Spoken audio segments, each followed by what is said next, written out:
Good morning, नमस्कार, आदाब, सत श्री अकाल दोस्तों। ये है आपका अपना प्रिय डॉक्टर आदि कश्यप मुंबईचा माणूस आपके लिए लेकर आया आपका मनपसंद प्रोग्राम पॉजिटिव कर्मा। एक भावनात्मक कहानी अधूरेपन से पूर्णता की ओर के साथ। एपिसोड नंबर है 1882 मुंबईचा माणूस। कहानी का शीर्षक उजाले की तलाश। मुझे उम्मीद है कि आपको यह कहानी अवश्य पसंद आएगी। शुरुआत करता हूं इस कहानी की कुछ इस प्रकार। मुंबई की भीड़ में हर चेहरा किसी कहानी को छुपाए चलता है। उनमें से एक था महेंद्र, उम्र 42 वर्ष, एक मल्टीनेशनल कंपनी में सीनियर मैनेजर। दिन भर मीटिंग्स, ईमेल्स और टारगेट्स में उलझा हुआ और रात को 18वीं मंजिल के फ्लैट में लौटता तो बस दीवारें उसका इंतजार करती। एक जमाना था कि जब महेंद्र की जिंदगी रंगों से भरी थी। कॉलेज की मस्ती, दोस्तों की टोली और एक सच्चा प्यार। पर नौकरी, जिम्मेदारियां और एक दिन सब ठीक हो जाएगा वाली सोच में वो सब छूटता गया।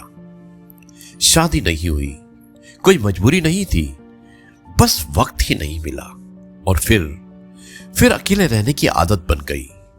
लेकिन अब जब 40 पार करके महेंद्र को महसूस होने लगा था कि भीड़ में रहकर भी तन्हा होना सबसे डरावना अकेलापन है। रात के खाने में माइक्रोवेव से निकली रोटी और टीवी की आवाज ही उसका साथ होती है। जब भी फोन की घंटी बजती उम्मीद होती कोई अपना होगा, लेकिन ज्यादातर कॉल्स बैंक या मार्केटिंग वाले करते। एक रात ऑफिस से लौटते वक्त रास्ते में बारिश हो गई। एक कपल बारिश में भीगते हुए हंस रहा था।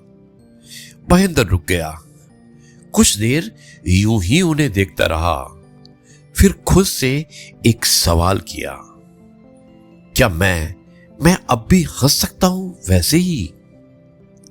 उस रात पहली बार उसने अपनी डायरी निकाली, 15 साल पुरानी, और लिखा, मैं अब अधूरा नहीं हूं, बस फिर से जीना भूल गया हूं। उसने अपने भीतर के डर को पहचान लिया। उम्र नहीं डराती थी, अकेलापन डराता था।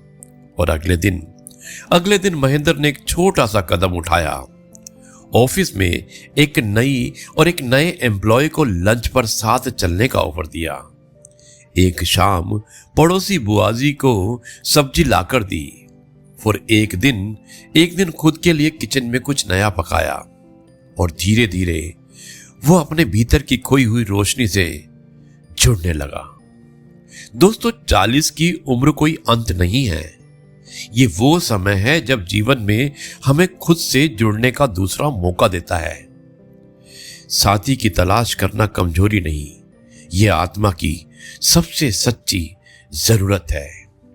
हो सकता है किसी मोड़ पर कोई और भी तुम्हारे जैसे ही अकेलापन या अकेलेपन से जूझ रहा हो और बस एक मुस्कान, एक बात या एक हाथ थामने का इंतजार कर रहा हो।